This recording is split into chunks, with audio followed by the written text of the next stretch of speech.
जब रामू जी की इनकम है 10,000 रुपये, रामू जी कौन? आपके यहाँ पे काम करने वाले ड्राइवर साहब। जब शामू जी की इनकम है 7,500 रुपये, अब ये शामू जी कौन है? आपके यहाँ पे खाना बनाने वाले कुक साहब। तो ऐसे ही नेशनल इनकम क्या होगी? सिंपल है ना, रामू शामू राम गीता सीता मोहन राजू। इंडिया में जितने भी लोग काम कर रहे हैं आज की तारीख में, उन सब की इनकम को ऐड कर दो तो अपन को क्या मिल जाएगा? National income. शायद जितना इजी दिख रहा है उतना इजी है नहीं। तो चलिए आज इस नेशनल इनकम को भी इजी बनाते हैं।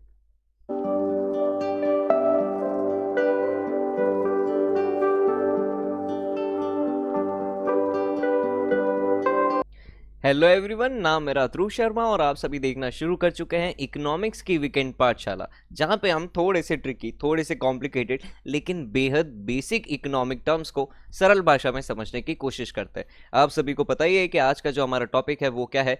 National income. एक नॉर्मल बच्चा क्लास 12th में आते ही अपने सर के बाल नोचने लगता है इस नेशनल इनकम का नाम सुनकर, लेकिन वादा है मेरा तुमसे, आने वाले 10 मिनट के बाद तुम अपनी ही पीठ थपथपाने लगोगे। चलिए जानते हैं कि भैया इस नेशनल इनकम का आखिरकार मतलब क्या होता है। तो अगर अपन इसकी एक लाइन की डेफिनेशन में जाएं तो बहुत सिंपल है कि भैया ये सम टोटल होता है फैक्टर इनकम का, जो कि अर्न करता है कौन? Normal resident. कितने टाइम में? एक साल में। जो मेरे अभी स्टूडेंट है उन सबको पता होगा कि मैक्रो इकोनॉमिक्स का सरनेम होता है क्या? During a financial year. जैसे मेरा सरनेम है शर्मा, तुम्हारा हो सकता है वर्मा, या तुम्हारा हो सकता है गुप्ता, या कुछ भी एक्स वाई जेड। वैसे ही मैक्रो इकोनॉमिक्स में हर एक टर्म जो भी अपन पढ़ते हैं वो सब एक साल से ही मेजर की जाती है। इसलिए अपन ये बोलते हैं कि भैया मैक्रो इकोनॉमिक्स का सरनेम होता है क्या? ड्यूरिंग एन अकाउंटिंग ईयर या during a financial year. Financial year क्या होता है सबको पता है, 1 अप्रैल से लेकर 31 मार्च तक। ठीक है, खैर तीसरी चीज को जाने देते हैं। अब मेन जो चीज है वो है पहली और दूसरी, यानी कि फैक्टर इनकम क्या होती है और भैया ये नॉर्मल रेजिडेंट क्या है। तो नॉर्मल रेजिडेंट तुम भी हो, नॉर्मल रेजिडेंट हम भी हैं, लेकिन नॉर्मल रेजिडेंट होता क्या है? चलिए सबसे पहले शुरू करते हैं फैक्टर इनकम से। दो टाइप की इनकम होती है, जिसमें से एक तो इनकम होती ही नहीं है। सबसे पहली इनकम फैक्टर इनकम, दूसरी ट्रांसफर इनकम। अब ये ट्रांसफर इनकम का मतलब क्या है? आज के टाइम पे तुम्हें ये नॉर्मली समझ में आ जाएगा। क्यों? अभी कोरोना का टाइम चल रहा है और कोरोना के टाइम पे बहुत सारे दान पुण्य लोग दान कर रहे हैं, जिसका जितना बनता है, जिसमें जितनी इंसानियत के अकॉर्डिंग, जितनी उनकी हैसियत है, उतना वो दान पुण्य कर रहे हैं। वो सारी इनकम आती है ट्रांसफर इनकम में। क्यों? क्योंकि ये वन साइडेड होती है। आपने गरीबों को खाना खिलाया तो आपको बदले में सिर्फ ब्लेसिंग्स मिलेगी, और वो दया और वो आशीर्वाद, वो ब्लेसिंग्स तुम्हारी जीडीपी में काउंट नहीं होती। तो जो चीज जीडीपी में काउंट नहीं होती, जिसको अपन रुपीस में वैल्यूएट नहीं कर सकते, वो कैसे आ सकता है? तो इसीलिए अपन ये बोलते हैं कि ट्रांसफर इनकम कभी भी कोई भी नेशन काउंट नहीं करता। और क्या क्या चीजें आती है ट्रांसफर इनकम में? सारी चीजें जो एक तरफा हो। एक तरफा का मतलब तो मेरे हिसाब से सब जनों को अच्छे से पता होगा ना। बस वो वाला ही एक तरफा। यहां पे अपन सारी चीजों को इंक्लूड कर लेते हैं, जैसे कि donation, charity, scholarship, prize. Prize में तुम्हारा लॉटरी भी आ सकता है, या ऐसी चीजें जहां पे उसके अगेंस्ट में कोई सी भी चीज जनरेट ना की हो। चलिए तुम्हें एग्जांपल से बताता हूं। स्कॉलरशिप, तुम्हारे अगर 99% बनते हैं पूरे इंडिया में, तुम टॉप करते हो, तो तुम्हारे डिस्ट्रिक्ट लेवल पर या स्टेट लेवल पर या नेशनल लेवल पर गवर्नमेंट तुम्हें क्या देगी? स्कॉलरशिप प्रोवाइड करेगी। अलग अलग स्कूल्स, अलग अलग कोचिंग क्लासेस तुम्हें अलग अलग स्कॉलरशिप देते हैं, चाहे वो फी में रिबेट हो, चाहे वो तुम्हें प्राइज बनी हो, या कुछ भी एक्स वाई जेड। ठीक है, अब स्कॉलरशिप के अगेंस्ट में क्या जनरेट हुआ? कहने का मतलब क्या है कि जैसे सपोज करो मैंने तुम्हें 50% स्कॉलरशिप दी क्योंकि तुम्हारे अच्छे मार्क्स आए, मतलब कि तुम्हारी 50% फीस कम कर दी। तुमने जो पढ़ाई करी क्या वो मेरे लिए करी? तुम्हारी अगर जॉब लगेगी तो क्या तुम 50% शेयर मुझे दोगे? नहीं दोगे ना। दोगे तो बढ़िया बात है, लेकिन वैसे नहीं दोगे। तो ये सारी चीजों का मतलब क्या हुआ कि ये सब क्या है? वन साइडेड है। यानी कि मैंने तुम्हें 50% स्कॉलरशिप दी, लेकिन बदले में यहां पे मुझे कुछ मिला क्या? नहीं। जो मिलेगा समाज को मिलेगा, डेवलपमेंट तुम अपना करोगे, नेशन का करोगे, मेरा एज एन इंडिविजुअल नहीं होगा। दूसरी बात करते हैं लॉटरी की। कुछ स्टूडेंट्स को डाउट होता है कि लॉटरी क्यों वन साइडेड होती है।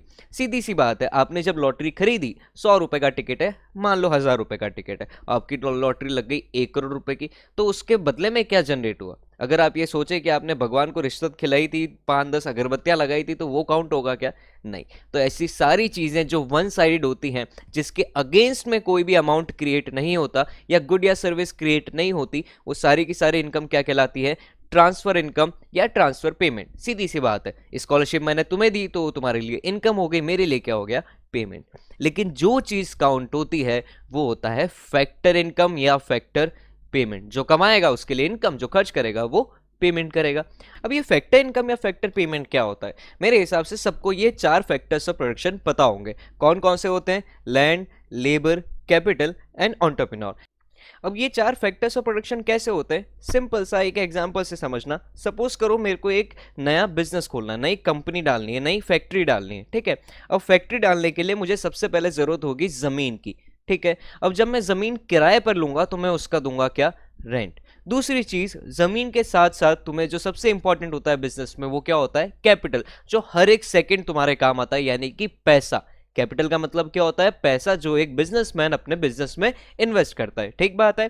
तो भैया दूसरा मैंने इन्वेस्ट करा कैपिटल, जो कि मैं हर बार इन्वेस्ट करता ही रहूंगा, मतलब हमेशा उसको साथ में लेके चलूंगा। तीसरी चीज मैं खुद, यानी कि एंटरप्रेन्योर, जिसका दिमाग लग रहा है। लेकिन मैं अकेला पूरी फैक्ट्री संभाल लूंगा क्या?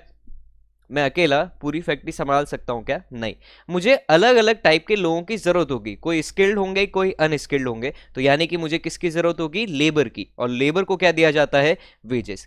यानी कि अपन ने मेनली इन चारों चीजों से मिलकर ही प्रोडक्शन किया। ऐसी बहुत सारी चीजें होती हैं, इसके अलावा भी मुझे पता है, रॉ मटेरियल हो गया, इलेक्ट्रिसिटी हो गया, वाटर सप्लाई हो गया, बहुत सारी चीजें होती है। लेकिन मेनली जो फैक्टर्स ऑफ प्रोडक्शन होते हैं वो ये 4 होते हैं, जिनकी मदद से पूरी इकोनॉमी तुम्हारी क्या होती है? डेवलप होती है। तो कौन कौन से होते हैं? Land, labour, capital, entrepreneur.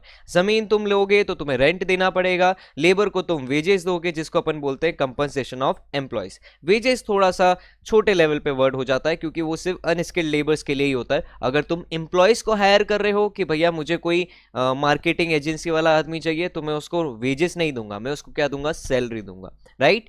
तो तीसरी चीज आती है तुम्हारी कैपिटल। तुम जितना पैसा इन्वेस्ट करते हो उसके बदले में तुम्हें क्या मिलता है?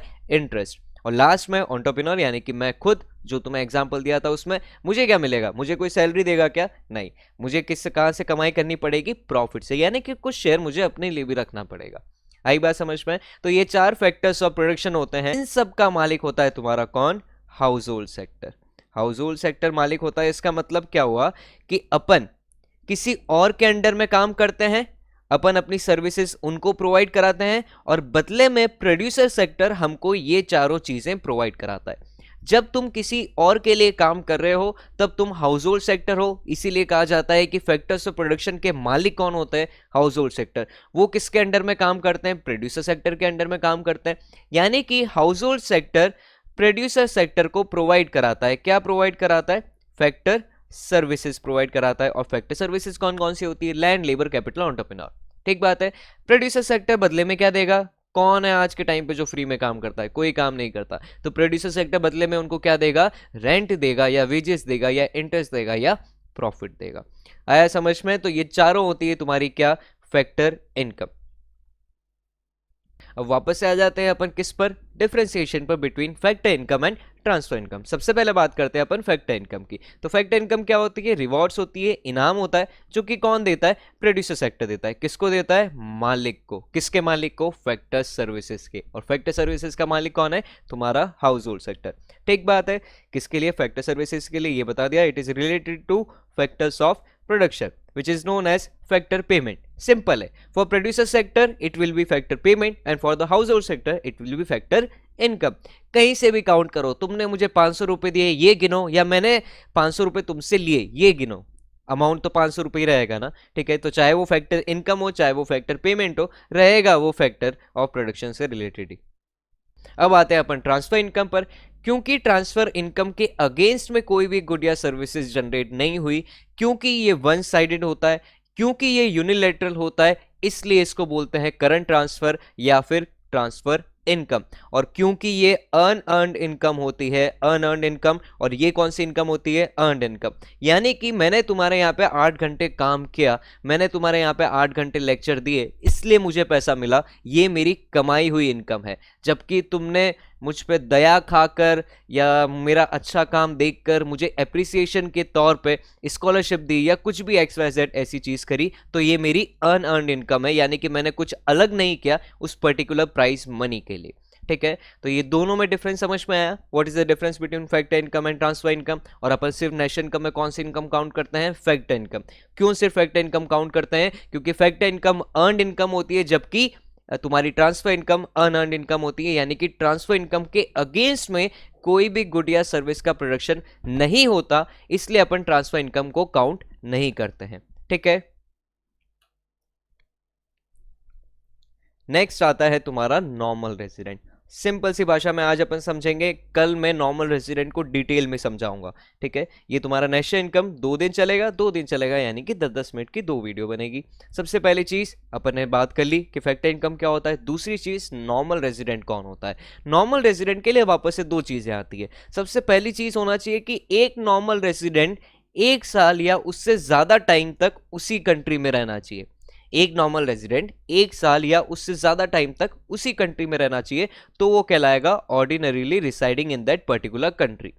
ठीक बात है, 1 साल या उससे ज्यादा टाइम तक तुम्हें कहाँ रहना है, इंडिया में रहना है। ठीक है, दूसरी चीज उसका इकोनॉमिक इंटरेस्ट भी वहीं पर होना चाहिए। इकोनॉमिक इंटरेस्ट का मतलब क्या होता है कि इन तीनों चीजों में से कोई सी एक या तीनों चीजें जब वो सिग्निफिकेंट स्केल पर करेगा, तो अपन ये बोलेंगे कि भैया उसका इकोनॉमिक इंटरेस्ट भी कहाँ है, उसी कंट्री में। कौन सी 3 चीज, प्रोडक्शन, कंजम्पशन या इन्वेस्टमेंट। और ये सिग्निफिकेंट स्केल का मतलब क्या हुआ कि जब अपन जज करेंगे उसकी इनकम से, उसकी वेल्थ से। अभी तक मैंने तुम्हें कुछ समझाया नहीं है नॉर्मल रेजिडेंट में, टेंशन मत लो। दूसरी चीज, नॉर्मल रेजिडेंट एक बड़ा टॉपिक है, इसीलिए अपन कल वापस से आएंगे और समझेंगे सिर्फ नॉर्मल रेजिडेंट कौन होता है और नॉर्मल रेजिडेंट कौन नहीं होता। अभी के लिए तुम्हें सिर्फ इतना ही समझना है कि एक नॉर्मल रेजिडेंट तभी कहलाएगा जब वो 1 साल या उससे ज्यादा तक एक ही देश में रहे, प्लस उसका इकोनॉमिक इंटरेस्ट, यानी कि वो प्रोडक्शन, कंजम्पशन या इन्वेस्टमेंट सिग्निफिकेंट स्केल पर करे। अब ये सिग्निफिकेंट स्केल का मतलब क्या होता है और ये इकोनॉमिक इंटरेस्ट का मतलब क्या होता है, एक एग्जांपल से समझाता हूं। जैसे सपोज करो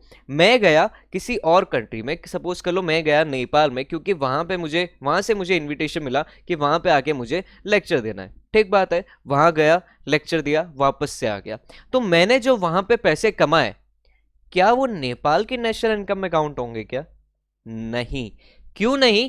क्योंकि यहां पे मैंने सबसे पहली कंडीशन ही फुलफिल नहीं करी।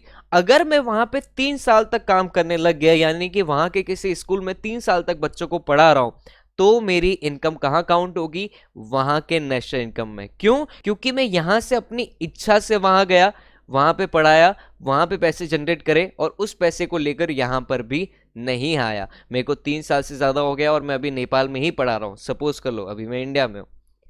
आई बात समझ में? तो दोनों में डिफरेंस समझ में आया कि यहाँ पे दोनों कंडीशन साथ में फुलफिल होनी चाहिए। ऐसा नहीं कि तुम सिर्फ 1 साल से ज्यादा रह लो और वहां पे कुछ भी काम नहीं कर रहे, तो जब भैया तुम कुछ काम ही नहीं कर रहे हो तो तुम्हारी इनकम जनरेट होगी क्या? नहीं। तो सिग्निफिकेंट स्केल का मतलब क्या होता है कि इंपैक्टफुल। बेसिकली इसका मतलब क्या होता है कि तुम टैक्स देने लायक हो या नहीं हो। हुआ क्लियर? तो वापस से अब अपन बढ़ते हैं नेशनल इनकम की नॉर्मल डेफिनेशन पर। नेशनल इनकम का मतलब क्या होता है? नेशनल इनकम होती है भैया तुम्हारी सम टोटल। सबसे पहली चीज, मैक्रो इकोनॉमिक्स पढ़ रहे हो, मैक्रो इकोनॉमिक्स में तुम इंडिविजुअल लेवल पे कोई सी भी चीज नहीं देखते, तो सम टोटल ही होता है। सम टोटल किसका होता है? अगर तुम इनकम लिख दोगे तो वो चीज गलत हो जाएगी, क्योंकि इनकम में दोनों इनकम आती है, factor income as well as transfer income. जबकि अपन को पता है कि ट्रांसफर इनकम के अगेंस्ट में कोई भी गुड या सर्विस जनरेट नहीं होता, इसलिए अपन उसको नेशनल इनकम में काउंट नहीं करते। तो भैया ये सम टोटल होता है और सिर्फ किसका? फैक्टर इनकम का। अब sum total of factor income, क्या सिर्फ इतनी सी डेफिनेशन है क्या? नहीं। ये फैक्टर इनकम पूरे ब्रह्मांड में सारे लोग कमाएंगे तो क्या वो इंडिया की नेशनल इनकम में आ जाएगा? नहीं। सिर्फ कौन कमाना चाहिए? इंडिया का नॉर्मल रेजिडेंट। कौन कमाना चाहिए? इंडिया का नॉर्मल रेजिडेंट। कितने टाइम में? अपन नेशनल इनकम देखते हैं हमेशा 1 साल की, तो during an accounting year. I hope सबको नेशनल इनकम का मतलब इतना समझ में आ गया होगा। कल अपन फिर मिलेंगे और जानेंगे कि भैया नॉर्मल रेजिडेंट कौन होता है और कौन नहीं होता। तब तक अपना ध्यान रखिएगा।